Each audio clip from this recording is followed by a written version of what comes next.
Halachot, Chazak Baruch Rabotai Vesorot Tovot, on est aujourd'hui Hey, le 5 dans le mois de Tevet. Hey, le nom d'Hachem, Hachem Tov, Tevet.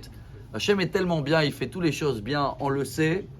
Mais il y a des moments dans la vie où des fois des gens, tout ce qu'ils ont réfléchi, tout ce qu'ils ont réagi, boum, d'un coup ils voient que c'est pas du tout ça. Il y a une vraie histoire que j'ai lue, vous la connaissez peut-être, mais comme c'est là, il y en a des milliers. Mais est-ce qu'on aime bien pour les écouter et les raconter? Je ne sais pas si on arrive à les appliquer. Il y avait quelqu'un, il a pris la route sur une petite route dans la ville. Je crois qu'il avait le droit à 50 et il a roulé, je ne sais pas combien il était, à 100, 100 et quelques. Bien sûr qu'il y a un policier qui l'arrête, il le fait un signe, il se met de côté. Comme plusieurs histoires comme ça, il ouvre la fenêtre. Qui est le policier? David, il habite dans l'immeuble en face, on prie dans la même synagogue. Alors il dit à David, comment ça va? On ne s'est pas vu. Et David, il est là, donne-moi le permis, donne-moi les papiers. Il lui dit, tu sais que tu as roulé 100 et quelques. Et Shmuel, il commence à expliquer.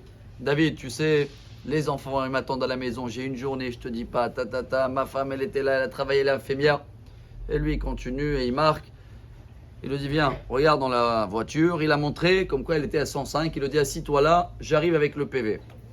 Et lui, bien sûr, il le dit, attends, je vais raconter à tout le monde, je vais le voir Shabbat, quoi. Même pas, il veut m'écouter un peu jusqu'à la fin, il est pas... Et quand il arrive avec le PV, il le met comme ça, le papier, il ouvre.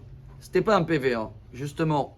Le pauvre David, il a raconté, il dit, vous savez peut-être pas, Shmuel, que ma fille ici, dans cette route-là, il y a quelques années, elle a perdu sa vie par un chauffeur qui a pris justement le volant et comme vous, il était à 100 et quelques. Ça fait des centaines de fois, comme ça il le raconte, David, que j'essaye de pardonner à ce chauffeur-là, que pour l'instant, il est déjà sorti de prison, il a refait sa vie, il arrive à dormir dans les nuits, mais moi j'attends toujours ma fille. Et oui, je suis là pour dire à des chauffeurs comme toi que moi aussi, j'attends voir mon fils ce soir à la maison et je veux pas que des gens, ils font ça. Vous imaginez qu'est-ce que Shmuel, quand il a lu ce papier-là, tout ce qu'il a pensé de mal et critiqué et machin, d'un coup, bouche bée, ils m'ont dit que ça se dit en français. Il ne peut plus rien dire. C'est exactement ce qui s'est passé dans la paracha.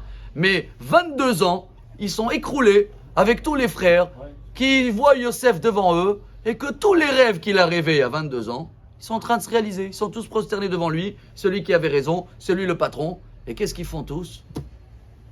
Eh bien, chers amis, il dit le Midrash au nom de Abba Bardella. Ce sera pareil, il dit comme ça après 120 ans. Tout le monde va le montrer son film devant toute sa famille, ses grands-parents. Et on va rester comme ça, bouche bée. Oh là là, si je savais, j'aurais pas fait ça, j'aurais pas fait ça, j'aurais pas fait ça. Bon, maintenant qu'on le sait, cette histoire, maintenant qu'on a fini les 3 minutes, ça veut dire quoi? Il y a des gens comme nous, des fois on n'arrive pas à faire. Il y en a qui n'arrivent pas à mettre les tefilines encore, ils n'arrivent pas à faire Shabbat. Fais-le, tu attends qui? Quoi, t'attends dire mais comment je vais changer? Ils vont me critiquer, t'es religieux. Il y a le bon Dieu, on a vu aujourd'hui, c'est Hey Tevet.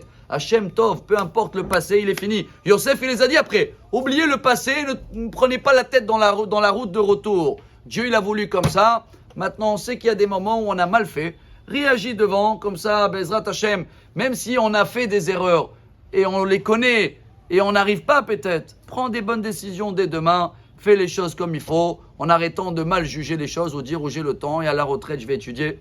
C'est maintenant, Bezrat Hachem. Bonne journée à tous et des bonnes nouvelles. Amar Rabbi Elazar, Amar